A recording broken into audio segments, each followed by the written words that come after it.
这艘战列舰是世界上舰体最长的战列舰，也是世界上最后退役的战列舰。同时，它还是世界上航速最高、主机功率最大的战列舰。它就是来自美国海军的伊阿华级战列舰。起初共有6艘伊阿华级战列舰的建造预算获得通过，但是最终只建成了4艘，分别是伊阿华号、新泽西号、密苏里号以及威斯康星号。伊阿华级战列舰也是美国在2战时期巨舰大炮主义的代表军舰，同时它也是世界上最晚退役的战列舰。它舰长270米，宽32米，标准排水量57540吨，相比大和号的长263米，宽38米，它以这7米的优势夺得世界上最长战列舰的称号，而宽度则是差了6米。当初设计时，为了通过巴拿马运河的船闸，便于在太平洋和大西洋之间快速调动，就以能通过巴拿马运河船闸的极限为准，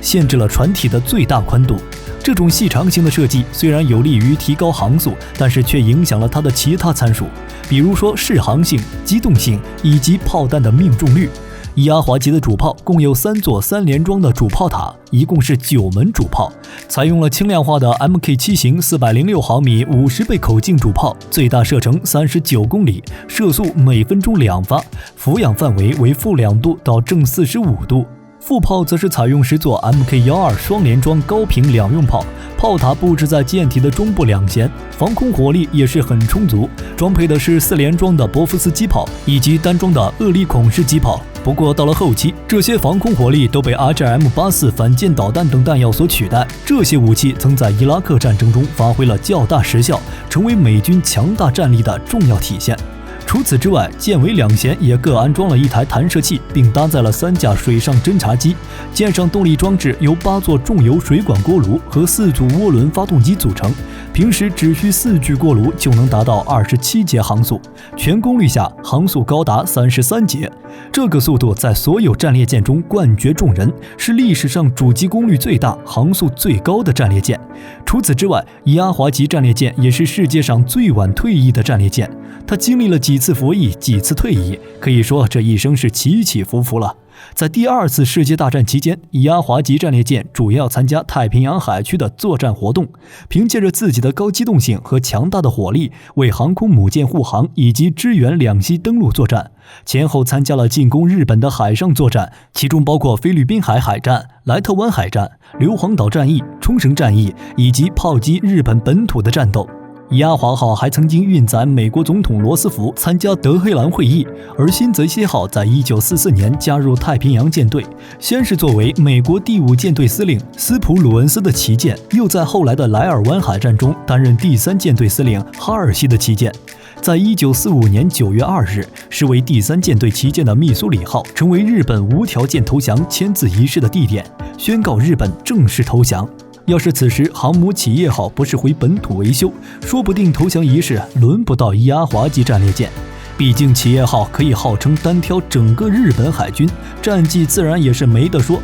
我的频道里之前就有一期讲的是企业号，有兴趣的朋友可以去看一看。我们回归正题，2战结束后，伊阿华级战列舰就退居2线，基本是作为训练舰使用。他们重新加入现役是在朝鲜战争时。1951年9月，伊阿华号、新泽西号、威斯康星号重新加入现役，与密苏里号共同参加朝鲜战争。在此役中，他们担负炮击朝鲜岸防目标的任务。战后则是再次作为训练舰来使用。1968年，越南战争爆发，这时候美军急需一种火力强大、可以摧毁敌人岸上目标的军舰，就把新泽西号拉出来进行现代化改装。之后，他重返现役，并参加越南战争，为陆军提供火力支援。到了69年，他再次退役。不过，到了冷战时期，为了与苏联进行军备竞赛，这4艘伊阿华级经过大规模现代化改装后，再次重返现役。但值得一提的是，在1989年4月17日的时候，伊阿华号的2号炮塔发生了爆炸事故。这次事故造成47人丧生，这是该舰遭遇过最大的一次人员伤亡。随后，在海湾战争期间，伊阿华号和新泽西号由于军费减少，再次退役封存。而威廉康星号和密苏里号则在1990年11月开往波斯湾参加海湾战争。1年后，新泽西号接到退役通知，抵达新泽西州卡姆登，成为一座浮动博物馆。同年，威斯康星号也退役，移至国防后备舰队。1992年3月31日，最后一艘伊阿华级战列舰密苏里号从美国海军退役。作为二战历史见证者，它停泊在夏威夷珍珠港，对公众开放，供游客参观，并在2009年由 BAE 系统公司在珍珠港海军造船厂指导进行耗资1800万美元，对它的上层建筑进行了清洗。在2010年1月22日，密苏里号战舰纪念馆重新向公众开放。作为当时巨舰大炮主义的美国代表，人们常常拿它与日本战列舰大和号做对比。如果是1对1正面对轰，那大概率是大和号笑到最后，毕竟大和号从火力到防护都更好一点。但如果加一些复杂因素就不好说了，比如说，如果是天气恶劣的情况下相遇，那么伊阿华的火控和雷达都比大和要好，再加上伊阿华拥有战列舰中最快的航速，还能风筝大和，那我个人感觉伊阿华胜算更大。毕竟就算是二战时的条件，两船也不可能发现对方的时候，距离已经近到20-30公里了。我之前就有一期视频专门介绍了大和号战列舰，感兴趣的朋友可以去看看。